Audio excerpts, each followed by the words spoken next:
Imagine standing beneath the warm light of the sun, long before cities, kingdoms, or even humans existed. The Earth is covered in vast forests, endless oceans, towering mountains, and silent plains stretching farther than the eye can see. Life is everywhere. Yet hidden beneath this beautiful world is an invisible law that quietly controls every living creature. It is a law so powerful that it determines which animals become abundant, which remain rare, what humans choose to eat, and even how civilizations eventually rise. Yet almost no one notices it. Every morning, billions of rays of sunlight reach our planet. Plants capture a tiny fraction of that light and transform it into food through the remarkable process of photosynthesis. That stored energy becomes a foundation of nearly every ecosystem on Earth. Herbivores feed on plants. Carnivores hunt herbivores. Larger predators hunt smaller predators. At first glance, the system appears simple. But something extraordinary happens every time energy moves from one living thing to another. Almost all of it disappears. A grazing deer eats thousands of blades of grass, yet only a small portion of that energy becomes part of the deer's body. When a wolf catches a deer, only a fraction of the deer's energy is transferred again. If another predator were somehow to hunt that wolf, even less energy would remain. At every step, most of the energy is lost forever. Used to power muscles, generate body heat, fuel movement, and keep living organisms alive. Only about 10% continues to the next level. This simple principle is known as the 10% energy rule, and despite its simplicity, it has quietly shaped life on Earth for hundreds of millions of years. It explains why vast fields of grass This is the hidden law of nature, the subtle energy that connects all life. Why oceans contain countless tiny fish but relatively few sharks. And perhaps most surprisingly, it also helps explain human history. Have you ever wondered why humans rarely hunted lion for food? Why cows, sheep, deer, goats, fish, and chickens became our primary food sources, while wolves, tigers, bears, and eagles almost never did? Why are the most dangerous predators usually the rarest animals in nature? The answer is not simply because they are dangerous. It is because nature follows an invisible economy of energy. Long before humans understood mathematics, agriculture, or science, this hidden rule was already shaping every decision made by evolution itself. Species that used energy efficiently survived. Those that wasted it disappeared. Over immense stretches of time, this invisible law influenced which animals evolved, how ecosystems balanced themselves, and eventually how our own ancestors found food, built communities, and created civilization. Tonight, we will follow that remarkable story. Together, we will trace the journey of energy from the moment sunlight reaches a single green leaf, through the plants that capture it, the animals that consume it, the predators that depend upon it, and finally to the remarkable species that learn to reshape the entire food chain. Along the way, we will discover why predators are always few in number, why humans became omnivores instead of apex carnivores, how farming multiplied the amount of available energy, and why every great civilization in history owes its existence to a biological rule that most people have never even heard of. This is not simply the story of food. It is the story of energy, the story of survival, the story of evolution, and ultimately, the story of humanity itself. So, as the world around you grows quieter, allow your mind to drift back through millions of years of Earth's history. Because to truly understand humanity, we must first follow the journey of a single ray of sunlight, long before the first human walked across the Earth, before the first animal hunted its prey, and even before the mighty dinosaurs ruled the planet. Life depended on a single source of power, the sun. Every second, our star releases an unimaginable amount of energy into space. Most of it travels endlessly through the darkness of the universe, never touching another world. But a tiny fraction reaches Earth. That small amount of sunlight is enough to power every forest, every ocean, every animal, and eventually every human civilization that would ever exist. Without the sun, our planet would be silent. The forests would disappear. The oceans would freeze. No animals would roam the land. No birds would fill the sky. And humanity would never have existed. Every living thing begins with sunlight. As dawn breaks over ancient Earth, billions of rays of sunlight pour across mountains, forests, rivers, and endless grasslands. Most people think of sunlight simply as warmth. Nature sees something very different. Nature sees food. Hidden inside every green leaf is one of the greatest inventions evolution has ever produced. Plants possess an extraordinary ability that animals never evolved. Instead of searching for food, they create it. This remarkable process is called photosynthesis. Using sunlight, water, and carbon dioxide from the air, plants manufacture tiny molecules of sugar. These sugars become stored energy. In other words, plants turn sunlight into food. Every blade of grass, every towering tree, every flower, every bush, every vine quietly performs this miracle every single day without making a sound. But the energy does not remain inside the leaves forever. It spreads throughout the entire plant, into the roots hidden beneath the soil, into the thick trunk, into the branches reaching toward the sky, into every flower, every fruit, and every seed waiting for the next generation. Scientists call plants primary producers because they are the first living organisms to capture Earth's energy supply. They do not steal energy from another creature. They create the foundation upon which every ecosystem is built. Imagine billions upon billions of tiny solar panels covering the Earth, not made from metal, but from living leaves, quietly collecting sunlight from dawn until sunset every single day. For hundreds of millions of years, plants quietly stored the sun's energy. They became Earth's greatest living battery, waiting for another form of life to claim the energy they had already captured. Imagine billions upon billions of tiny solar panels covering the Earth, not made from metal, but from living leaves, quietly collecting sunlight from dawn until sunset every single day. For hundreds of millions of years, plants quietly stored the sun's energy. They became Earth's greatest living battery, waiting for another form of life to claim the energy they had already captured. For most of Earth's history, life has followed a rule so simple that it sounds almost unbelievable. A rule that decides who survives, who thrives, and who disappears. It is called the 10% energy rule, and it quietly controls every ecosystem on the planet. At the base of all life are plants. They capture energy from the sun and store it as food. But when an animal eats a plant, it does not receive all of that energy. In fact, it receives only a small fraction, roughly 10%. The remaining 90% disappears, not because it is destroyed, but because it is used.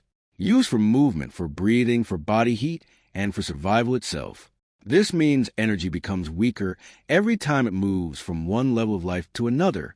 Scientists describe this system as an energy pyramid. At the bottom are plants. Above them are herbivores that eat plants. Above herbivores are carnivores that hunt them. And at the very top are apex predators. Each step upward has less and less energy available. Plants are abundant because they receive energy directly from the sun. There is no limit to sunlight reaching Earth every day, so plants can grow in massive numbers. They form the foundation of all ecosystems. Herbivores depend entirely on plants. They eat grass, leaves, fruits, and seeds. But even though they consume large amounts of plant material, only a small portion becomes their own body mass. The rest is lost as heat, movement, and biological activity. This is why herbivores must constantly eat just to survive. Then come the carnivores. They hunt herbivores. But now the available energy is even smaller. A predator does not get the full energy of its prey, only a fraction of that fraction. This is why carnivores are fewer in number. They require many herbivores just to stay alive. At the top of the pyramid are apex predators. Lions, tigers, crocodiles, eagles. These animals exist in extremely small numbers because the energy available to support them is very limited. Nature cannot support many of them, not because they are weak, but because energy is limited. The reason energy disappears at each level is simple biology. Every living organism must spend energy just to exist. Breathing uses energy. Moving uses energy. Thinking uses energy. Even sleeping uses energy. So when one organism eats another, most of the energy is already spent keeping the prey alive. A simple example makes this clearer. Imagine 100 units of energy in grass. A deer eats that grass and only gets 10 units of usable energy. A wolf eats the deer and only gets 1 unit. And if another predator ate the wolf, it would receive only 0.1 units.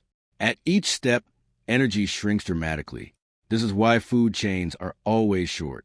They rarely go beyond 4 or 5 levels, because after that, there's simply not enough energy left to sustain life.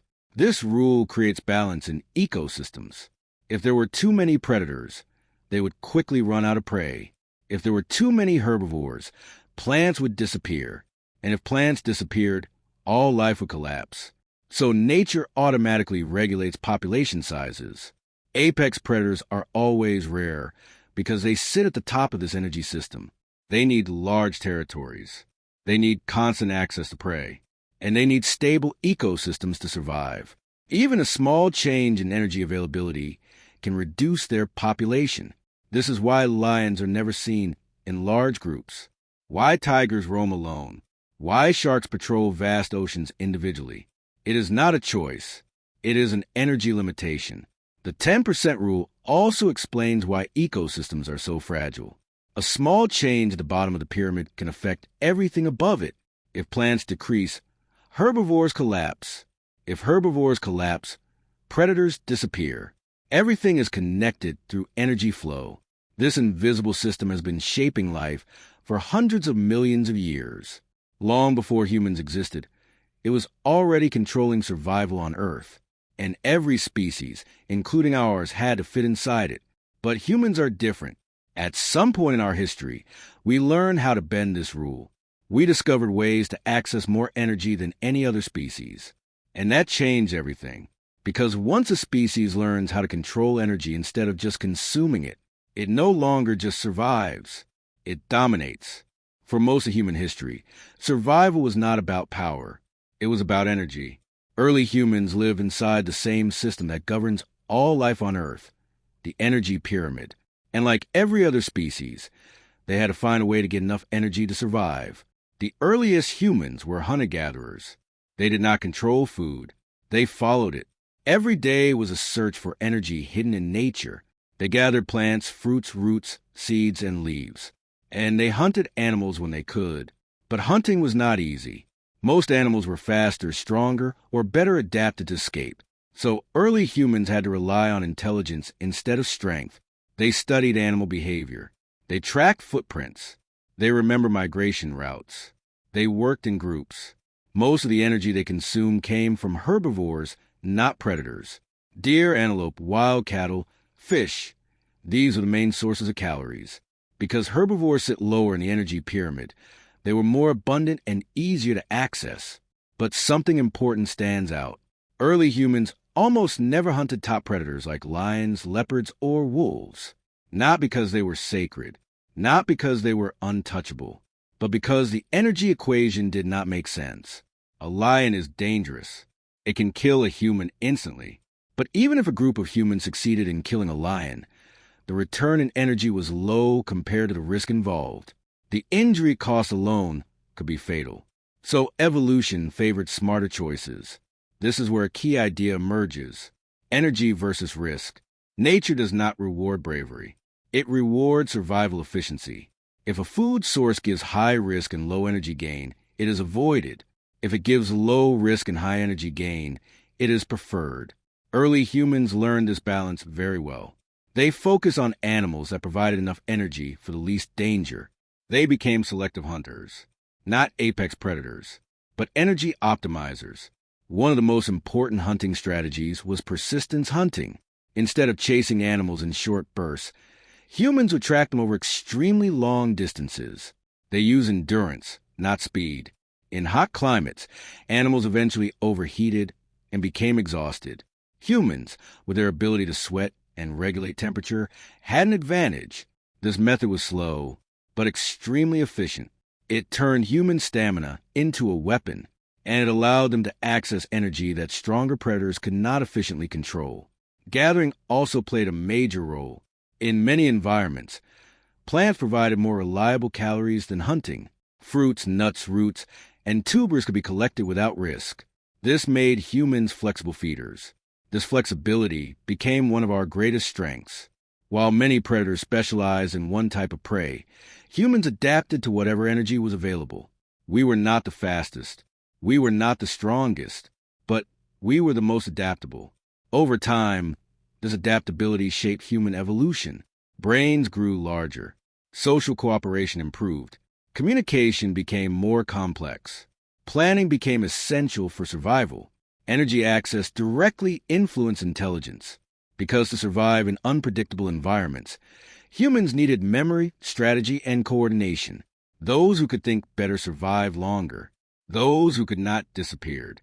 Early humans were not dominant predators. They were opportunistic energy harvesters. They lived at a lower level of the food chain, but used intelligence to extract energy more efficiently than other species. This is why humans rarely challenged apex predators. It was not worth it. The energy return did not justify the risk. Instead, humans learned to avoid danger and maximize efficiency. And this decision changed everything. Because instead of climbing higher in the food chain through strength, humans chose a different path, a smarter path, a more powerful path. Instead of climbing higher in the food chain, humans found a better strategy. For hundreds of thousands of years, humans lived as hunter-gatherers. They moved with the seasons. They followed animals. They collected whatever nature provided. Their survival depended on luck, timing, and movement. But then something changed, something that completely rewired human history. Agriculture began. Instead of chasing energy in the wild, humans started producing it. For the first time, they stopped being followers of nature and became managers of nature. This shift did not happen overnight. It began slowly with small experiments. People noticed that seeds dropped near camps grew into plants. They observed patterns in plant growth. They learned which seeds produced more food. And over generations, they began to control the process. This was the beginning of farming. A simple idea, but one of the most powerful transformations in history. Instead of searching for food every day, humans began to grow it near their homes. Energy became stable, predictable, repeatable. Agriculture also changed something deeper. It pushed humans lower on the food chain, but in a very powerful way. Instead of eating only wild animals, humans began eating plants directly. Wheat, rice, barley, maize. These crops sit at the lowest level of the energy pyramid, and that means more energy becomes available per unit of land. This is a critical point. When humans eat plants directly, almost all the stored energy becomes available. But when animals eat plants first, most of that energy is lost. So farming dramatically increased total usable energy. For the first time, one piece of land could support many more people. A hunter-gatherer landscape needed vast areas to sustain small groups, but farmland could support dense populations. This changed everything about human society. Humans also began domesticating herbivores. Sheep, goats, cattle. These animals converted grass into milk, meat, and labor. They became living energy converters under human control. This created something completely new in nature: controlled food production. Instead of relying on wild animals, humans now manage their own food supply. They decided when to breed animals, when to harvest crops, when to store food, and then came one of the most important consequences of agriculture: food surplus. For the first time in history, humans could produce more food than they immediately needed. This surplus changed everything. It meant people no longer needed to spend every day hunting or gathering. Some people could specialize in other tasks. This led to permanent settlements. Instead of moving constantly, humans began staying in one place. Villages formed near fertile land. Rivers became centers of life. Storage systems were built to preserve food for long periods. Staying in one place created stability, and stability allowed growth. Populations increased rapidly because food was more reliable. More food meant more people. More people meant more complexity. As settlements expanded, they eventually became cities. Dense populations of humans living together for the first time in history. Cities were not just clusters of houses. They were systems of energy management. Food had to be collected, stored, distributed, and protected. This is where human civilization truly begins. Not with kings, not with empires, but with controlled energy flow. Agriculture also changed human behavior. People began planning for the future. They stored grain for winter. They managed land across seasons. They developed tools for farming. Time became structured, but this new system also created dependency. Unlike hunter-gatherers, farmers relied on stable weather, fertile soil, and successful harvests. A bad season could threaten entire communities. So humans traded freedom for stability. Still, the benefits were enormous. More energy, more population, more specialization, more technological progress. Agriculture did not just change how humans got food, it changed how humans lived. It changed how societies formed. It changed the entire energy structure of human life. For the first time, humans were no longer just part of the energy pyramid. They were beginning to reshape it. Transition. Energy no longer came from luck. It came from planning. After farming began, something unexpected happened. Human life didn't just become easier. It became bigger, much bigger. For the first time in history, energy was no longer random. It was stored, controlled, and multiplied. Agriculture created a steady flow of calories, and that steady flow changed everything about how humans lived together. The first major effect was a population explosion. When food becomes reliable, more children survive, more children grow into adults, and more adults means more demand for food. This creates a cycle of growth that keeps expanding over generations. Small villages slowly turn into large settlements, then into towns, then into early cities. For the first time, thousands of humans lived together in one place, not because they followed animals, but because they followed energy. But cities created a new problem. Not everyone could farm anymore. There was simply too much going on. Too many people, too many needs, too much complexity. So humans began to specialize. Instead of everyone doing everything, people started doing specific jobs. Some became farmers. Some became builders. Some became potters. Some became traders. Some became healers. And some became leaders. This was a massive turning point in human evolution because specialization increased efficiency. When people focus on one task, they become better at it. And better skills mean more output. More output means more energy for society.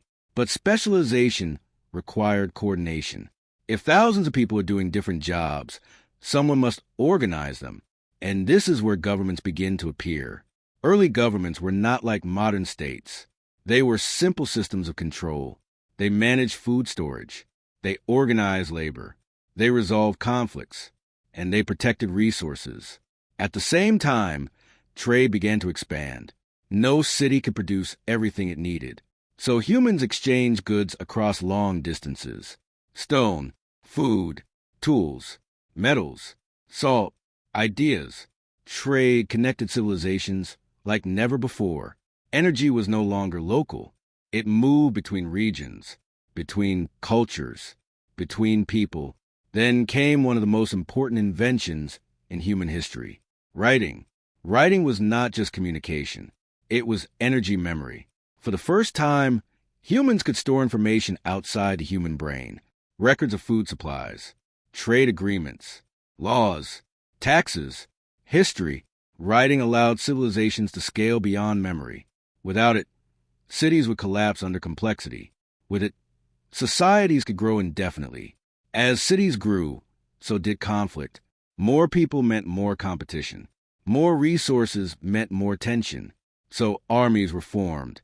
Armies protected food systems, protected trade routes, and protected political control. Because in a world built on stored energy, controlling food meant controlling power. This led to kingdoms, organized systems where power, resources, and people were centralized under rulers. Kings did not control land alone. They controlled energy flow. Civilizations became energy machines. Food was collected from farms, stored in cities, distributed to workers, used to support armies, builders, and rulers. Everything depended on one invisible rule: energy availability. If energy increased, civilizations grew. If energy decreased, civilizations collapsed. This is why empires rose and fell throughout history, not just because of war, but because of energy imbalance, famine, climate change, resource depletion. Even today, the same rule still applies. Modern cities are just more advanced energy systems. Electricity replaces fire. Money replaces grain. Technology replaces labor. But the foundation is still the same. Energy flow. Civilization is not built on ideas alone. It is built on energy management. And every system humans created, villages, cities, kingdoms, nations, exists because energy became controllable. In nature, not all energy is equal. Some food sources are abundant, safe, and efficient. Others are rare, dangerous, and costly.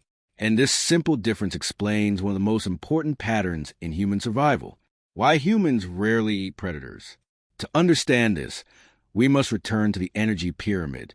At the bottom are plants, massive in quantity and easy to access. Above them are herbivores, deer, goats, cattle, fish. And at the top are carnivores, lions, wolves, tigers, leopards. As you move upward, energy decreases. Each level contains less biomass than the one below it. This means carnivores naturally have very small populations compared to herbivores.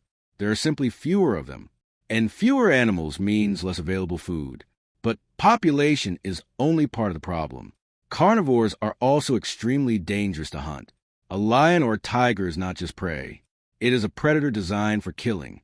Sharp claws, powerful jaws, and explosive speed make direct confrontation extremely risky. Early humans understood this instinctively. A successful hunt meant survival. A failed hunt meant injury or death. So they had to calculate risk carefully. And when humans compared energy gain versus energy cost, carnivores rarely made sense. Even if a predator was killed, the energy stored in its body was not significantly higher than that of herbivores. But the danger involved was far greater. This is the core principle: energy return versus survival risk. If the risk is too high, evolution selects against it. If the reward is too low, behavior avoids it. Another hidden factor is efficiency. Herbivores convert plant energy into usable biomass. Carnivores sit at the top of a chain where most energy has already been lost. So even biologically, they are inefficient food sources. There is also a modern biological risk that ancient humans likely experienced without understanding it: disease transmission. Carnivores often carry parasites and pathogens from multiple prey species. Eating them increases exposure, the complex disease cycles. For early humans without medicine, this was a serious survival threat. Even in modern times, humans rarely hunt predators for food, not because we cannot, but because it is inefficient and unnecessary. Modern hunting still shows the same pattern. People hunt deer, rabbits, fish, and livestock, not lions or wolves. This behavior is not cultural alone. It is deeply rooted in energy economics. Humans naturally prefer high-return, low-risk energy sources. This is why domestication became so important. Instead of hunting dangerous animals, humans began raising safe herbivores. Cows, sheep, goats, and chickens became reliable energy factories. These animals provided milk, meat, skin, labor, all with controlled risk and predictable output. Over time, this completely replaced predator hunting in human societies. Humans moved away from dangerous energy sources and toward stable ones. Even in ecosystems where predators exist, they are rarely part human diets. They exist outside the human energy economy, not because they are useless, but because they are inefficient. This reveals something deeper about human evolution. We are not just hunters. We are energy strategists. We choose survival efficiency over raw power. And this strategy helped humans dominate every environment they entered. Because while other predators compete within the food chain, humans redesigned the food chain itself. We did not become top predators. We became system manipulators. Transition. Humans eventually escaped many natural limits. For most of human history, life was controlled by nature. Energy came from sunlight, plants, animals, and seasonal cycles. Humans could only take what the environment provided, but slowly something changed.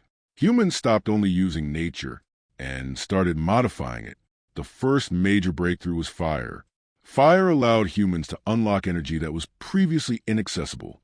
It turned raw food into cooked food. It made meat easier to digest. It killed bacteria and parasites. And it released more calories from the same amount of food. Cooking was not just convenience. It was energy amplification. The same food suddenly gave more usable energy to the human body. And this extra energy helped support larger brains and more complex societies. Then came agriculture. Agriculture was the first large-scale attempt to control energy production. Instead of searching for food, humans began producing it. Wheat fields replaced wild grasslands. Domesticated animals replaced wild herds. Human survival shifted from hunting to management. But agriculture still depended on nature. Rainfall, soil fertility, seasonal cycles. To reduce dependence on rainfall, humans developed irrigation systems. Water was redirected from rivers into fields. Dry land became fertile. Crop production became more stable. Civilizations no longer depended entirely on unpredictable weather. Then came animal power. Humans began using animals not just for food, but for work. Oxen pulled plows. Horses carried goods and people. Camels crossed deserts. This dramatically increased productivity. One human could now do the work of many. Energy from muscles, once limited to human bodies, was multiplied through animals. But even this was not enough for long-term growth, because all biological energy still depended on sunlight and ecosystems. Then humans discovered fossil fuels, coal, oil, gas. Ancients stored sunlight buried underground for millions of years. For the first time, humans access energy not limited by current ecosystems. Machines replaced animals. Factories replaced workshops. Transportation became faster and global. This led to the Industrial Revolution. Human productivity exploded. Goods could be produced at massive scale. Cities expanded rapidly. Populations grew beyond anything previously possible. But energy demand kept increasing. So humans intensified agriculture further. Artificial fertilizers were developed. These chemicals replaced natural soil cycles. They restored nutrients to fields at industrial speed. Food production increased dramatically. Famine decreased in many regions. Population reached billions. Modern food systems emerged. Food is now produced in one place, processed in another, and consumed globally. Cold storage, transportation, and industrial farming made food available year-round. Humans became completely dependent on engineered energy systems. But even now, everything still begins with energy from nature. Sunlight grows crops. Fossil fuels came from ancient life. Animals still depend on plants. Every step forward was still rooted in natural energy flows. We did not escape nature. We extended it. We accelerated it. We reorganized it. And each breakthrough pushed the limits of how much energy humans could control. But there is a hidden truth beneath all of this progress. No matter how advanced we become, we still depend on the same fundamental system that existed millions of years ago. Energy must come from somewhere. And that brings us to the final realization. Human civilization is not outside nature. It is a continuation of it. Transition. But no technology can completely escape nature. Today, human civilization runs on energy at a scale that ancient humans could never imagine. Every city lights up at night. Every machine moves with invisible power. Every phone, car, airplane, and computer depends on constant energy flow. But the basic rule has not changed. Energy still controls everything. Only the sources have changed. For most of human history, energy came from nature directly. Sunlight powered plants. Plants powered animals. Animals powered humans. But modern civilization has expanded this chain into something far more complex. Today, energy comes from multiple layers of systems. Fossil fuels, electricity, nuclear power, renewable sources like wind and solar. Each one is a different way of capturing or transforming energy. But even now, we are still inside the same fundamental rule. Energy cannot be created. It can only be transformed. Modern cities are massive energy processing systems. They import food, fuel, electricity, and materials from distant places. And they convert that energy into movement, communication, technology, and growth. This is why cities feel alive, because they are constantly consuming and redistributing energy. But there is a hidden pressure beneath the system. Energy demand keeps increasing. More people, more technology, more consumption, more complexity. And this leads to one of the biggest challenges in human history: limits. Every energy system has boundaries. Fossil fuels are finite. Solar energy depends on weather and infrastructure. Nuclear energy requires complex control. Even food production depends on land, water, and climate stability. So the question becomes, how long can this growth continue? This is where the future begins to take shape. Artificial intelligence is becoming a new force in this system. AI does not create energy, but it reorganizes how energy is used. AI helps optimize farming. It reduces waste in supply chains. It manages electricity grids. It improves industrial efficiency. It even helps design new materials for energy storage. In a sense, AI acts like a control layer over civilization's energy system. It makes existing energy flow more efficient. But even AI depends on physical energy. Data centers require electricity. Computers require cooling. Networks require infrastructure. So even intelligence itself is tied to energy. As technology grows, humanity is moving toward a new phase. A phase where the main challenge is no longer finding energy, but managing it efficiently. This raises a deeper question. Can growth continue forever? On Earth, the answer is likely no, because Earth is a closed system in terms of energy input. We receive sunlight. We recycle materials. But total usable energy has limits. This means civilization will always face constraints. Sometimes these constraints appear as resource shortages, climate pressure, economic instability, or technological bottlenecks.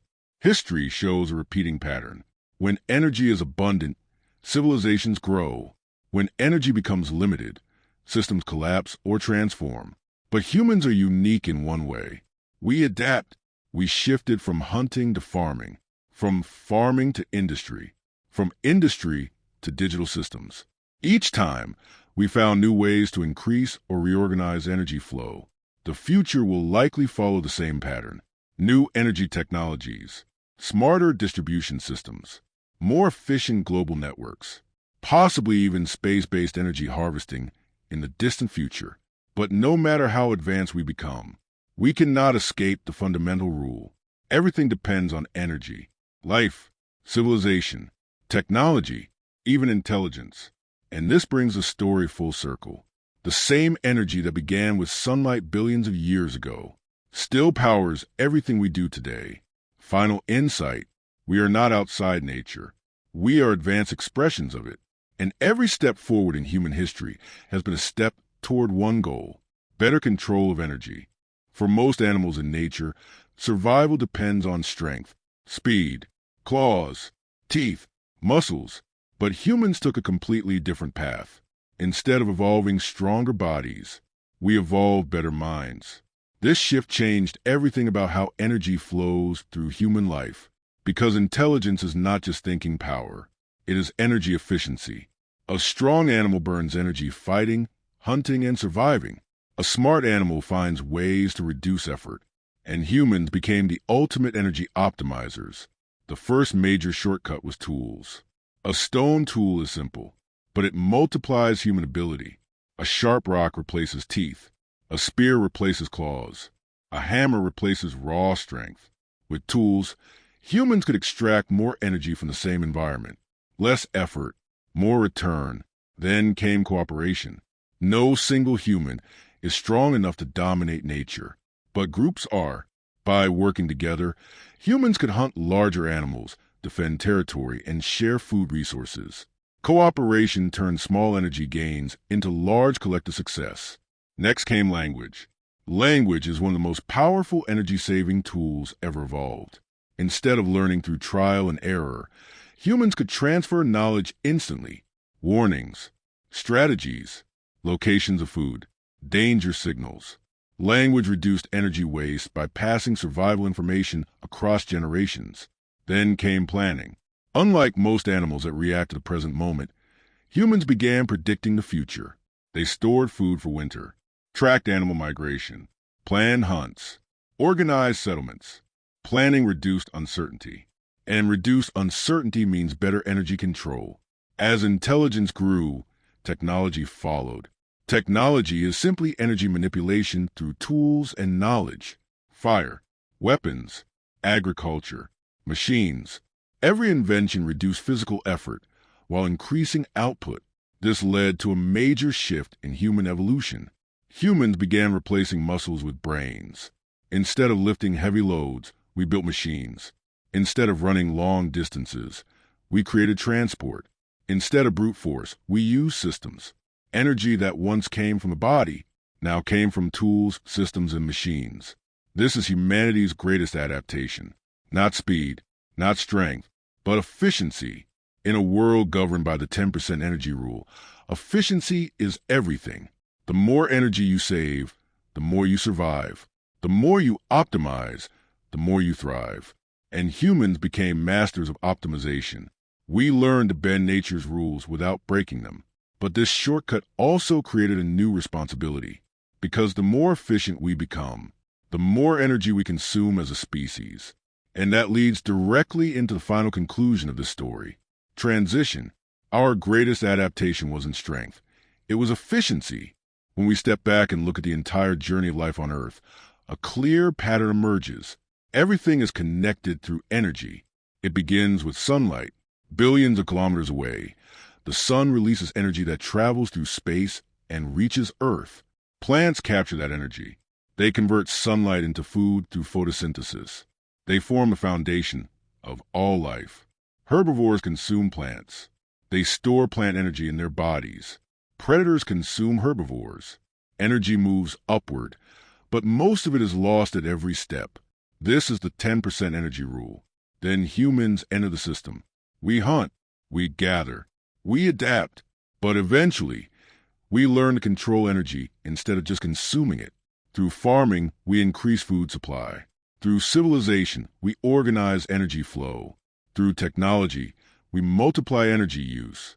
Each stage of human history is just a new way of handling energy more efficiently. And this invisible rule quietly shaped everything. Which animals survived, which species became food, how ecosystems balanced themselves, how humans built societies, and how civilizations rose and fell. Even today, every aspect of life is governed by it. Every meal you eat, every city you live in, every machine you use, every system that supports modern life, all of it depends on energy flow. And the biggest lesson is simple. Nature is not random. It is structured, and that structure is built on energy. We are not separate from the system. We are part of it. Humanity is not the master of energy. We are participants in its flow. And as you end this journey, remember, everything you see in the world around you is connected. Sunlight becomes plants. Plants become animals. Animals become humans. Humans become civilizations. And civilizations become history. All guided by a single invisible rule that shaped life for hundreds of millions of years. Tonight, as you drift to sleep, remember this. Every bite of food, every forest, every animal, every civilization, and every human life is connected by an invisible river of energy that began millions of miles away, in the heart of the sun.